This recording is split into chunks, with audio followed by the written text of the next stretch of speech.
मनाली। नाम सुनते ही खूबसूरत वादियां और बर्फ से ढके पहाड़ याद आते हैं, है ना? और वहीं बसा है हिडिंबा मंदिर। दिन में तो इसकी खूबसूरती देखते ही बनती है, लेकिन कहते हैं कि रात ढलते ही यही जगह एक ऐसा राज अपने अंदर समेट लेती है जो बहुत गहरा है। तो आज हम इसी मंदिर और इसके घने देवदार के जंगल की एक कहानी को परत दर परत खोलने वाले हैं। इस पूरी कहानी की शुरुआत होती है मंदिर के एक पुजारी की, इसी एक लाइन से, एक चेतावनी से। रात को यहां नहीं आना चाहिए, जंगल जंगल जागता है। अब ये शब्द सिर्फ एक सलाह नहीं थे, बल्कि एक ऐसी सच्चाई की तरफ इशारा कर रहे थे जो सदियों से उन घने देवदार के पेड़ों के बीच कहीं छुपी हुई है। चलिए पता लगाते हैं कि इस चेतावनी के पीछे का असली रहस्य क्या है। तो मिलिए आदित्य और मीरा से, एक नया नवेला शादीशुदा जोड़ा जो जनवरी 2025 में अपने हनीमून के लिए मनाली पहुंचा था। उन्हें लगा था कि उनकी ये यात्रा बहुत यादगार बनेगी, और बनी भी, पर उस तरह से नहीं जैसा उन्होंने कभी सपने में भी सोचा होगा। तो जिस जगह की हम बात कर रहे हैं वो कोई ऐसा वैसा मंदिर नहीं है। इसका अपना एक बहुत गहरा ऐतिहासिक और सांस्कृतिक महत्व है। 1553 में महाराजा बहादुर सिंह ने इसे बनवाया था, और ये मंदिर हिडिंबा देवी की शक्ति और उनकी सुरक्षा का प्रतीक माना जाता है। उनका दिन बिल्कुल किसी आम टूरिस्ट जैसा ही था। सुबह सुबह ओल्ड मनाली घूमा, शॉपिंग की, दोपहर के 3 बजे मंदिर में सुकून से दर्शन किए, और शाम 6 बजे तक अपने कोजी से होमस्टे में वापस भी आ गए। सब कुछ परफेक्ट था।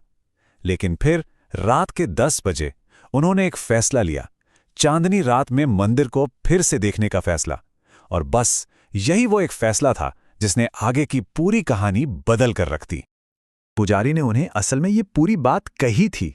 जो गए कभी ढंग से वापस नहीं आए, बदले हुए, परेशान, कुछ तो लापता। लेकिन आदित्य और मीरा ने इन शब्दों को क्या समझा?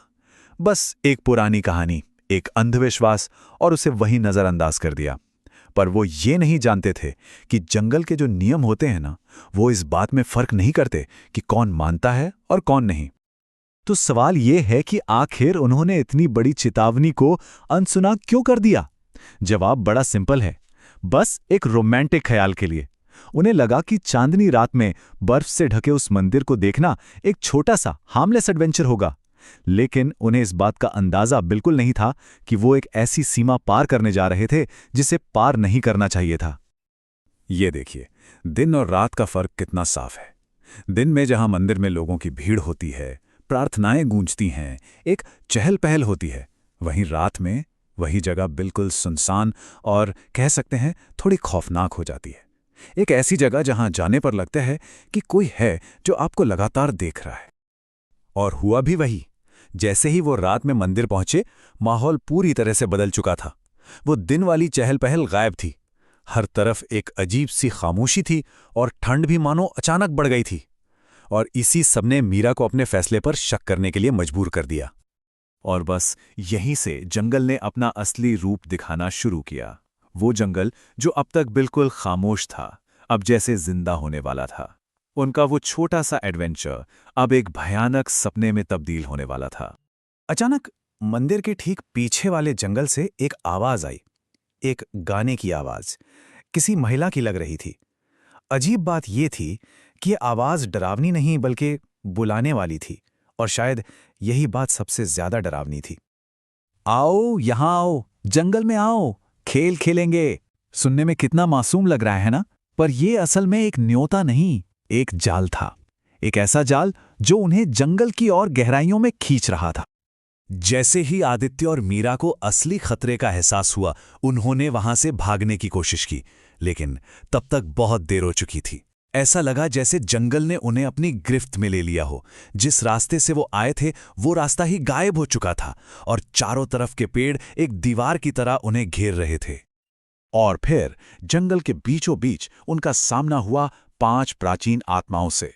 ये आत्माएं जो ना जाने कितनी सदियों से वहां थीं, उन्होंने बिल्कुल साफ कर दिया कि आदित्य और मीरा को बुलाया गया था, और अब वो हमेशा के लिए वहीं रहेंगे।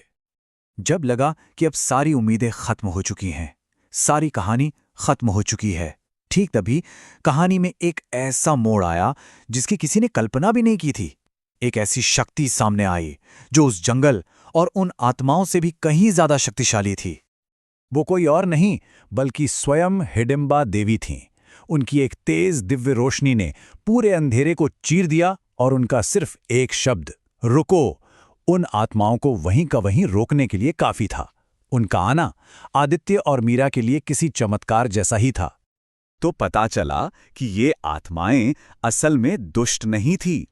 वो तो हिडिंबा देवी की वफादार सेविकाएं थीं, जो कई 100 साल पहले अपनी ड्यूटी निभाते हुए मारी गई थीं।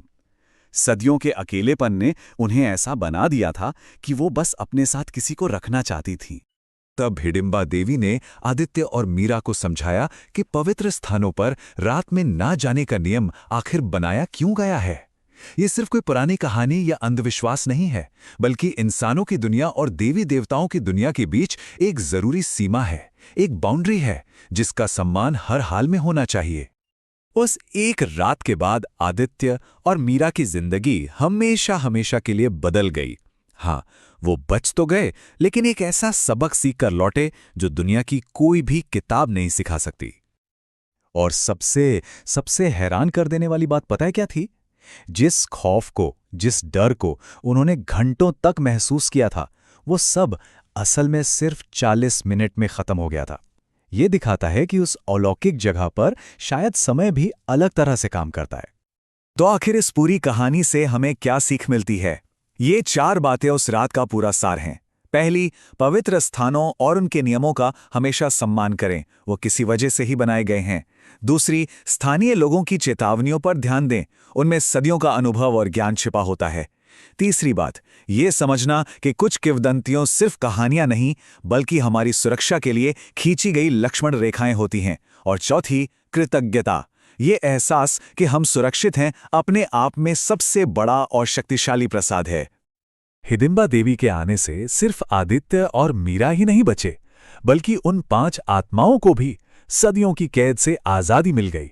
उनकी वफादारी का अंत आखिरकार शांति के साथ हुआ। और आखिर में हम इसी एक सवाल पर आकर रुकते हैं। आदित्य और मीरा की ये कहानी हमें ये सोचने पर मजबूर करती है कि जिन बातों को हम अक्सर अंधविश्वास कहकर टाल देते हैं, क्या वे असल में हमारी ही भलाई के लिए बनाई गई सीमाएं हैं? इसका जवाब शायद हर किसी के लिए अलग हो सकता है।